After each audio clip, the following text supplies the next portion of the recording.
আমাদের ভিতরে দুটো আলোচনা ছিল যে দুটো প্যাকেজেই তারা গণভোটের ব্যাপারে ম্যাটেরিয়াল করে সেখানে পাঠাবে।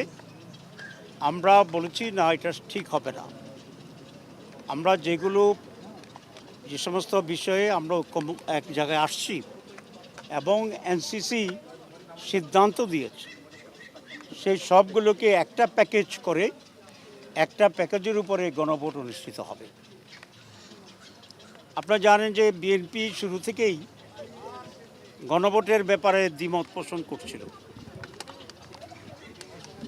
কিন্তু শেষ পর্যন্ত তারা এই গণভোটে রাজি হয়েছে। বাংলাদেশ জামাত ইসলামের পক্ষ থেকে বিএনপিকে আমরা ধন্যবাদ জানাই এই জায়গায় গণভোটে এক হওয়ার জন্য। এখন গণভোট কখন হবে এই নিয়ে আবার কিছুটা আমাদের ভিতরে ডিফারেন্স আছে। আমরা বলেছি গণভোট হচ্ছে রিফর্মস কমিটির জন্য, এটা একটা আলাদা বিষয়, আর জাতীয় নির্বাচন একটি আলাদা বিষয়। 2 নম্বর হচ্ছে গণভোটে এমন কিছু দিক আছে যেগুলা যদি হাঁ ভোটে হাঁ হয় তাহলে তার ভিত্তিতে নির্বাচনের ক্যারেক্টারে কিছু পরিবর্তন হবে।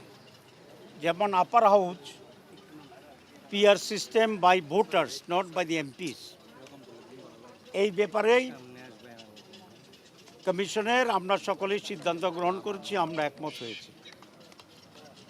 সুতরাং নির্বাচনের আগেই এই সিদ্ধান্ত জনগণের কাছে পৌঁছতে হবে এবং সেই সিদ্ধান্তের আলোকে জাতীয় নির্বাচনে আপার হাউসের ভোট হবে। যদি এটা নির্বাচনের দিনেই হয়, কেউ কেউ চাচ্ছে নির্বাচন দিনে একসাথে, তাহলে আপার হাউস তো নির্বাচন দিন পর্যন্ত আর পাশ হইল না, হানার জন্য অপেক্ষাতে হয়ে গেল। তো হানা যদি আমরা বলি যে হাঁ হয়েছে, তাহলে কি একটা আবার নির্বাচন হবে আপার হাউসের জন্য? এটা একটা উদ্ভট টাইপের আলোচনা।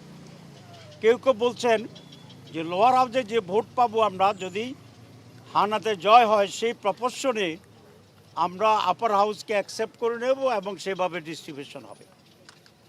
এখানে বিষয়টা হবে সন্তান জন্মের আগেই কাপড় চোপড় কিনে ফেলার মতো অবস্থা। কারণ যেদিন ভোট হবে সেদিন পর্যন্ত তো আপার হাউস নাই, কিন্তু আপনি আপার হাউসের ভোট দিচ্ছেন। তো সেই জন্য নাই যেটা, সেটার উপরে ভোট হয় কী করে? রেট্রোস্পেক্টিভ যদি ইফেক্ট দিতে বলেন তাহলে সাংবিধানিকভাবে এখানে জটিলতা হইতে পারে। কারণ যেটা অস্তিত্ব নাই সেটার উপরে আগে ভোট, যেটা আমরা বলি গাড়ির আগে ঘোড়া জুড়ে দেওয়ার মতো অবস্থা।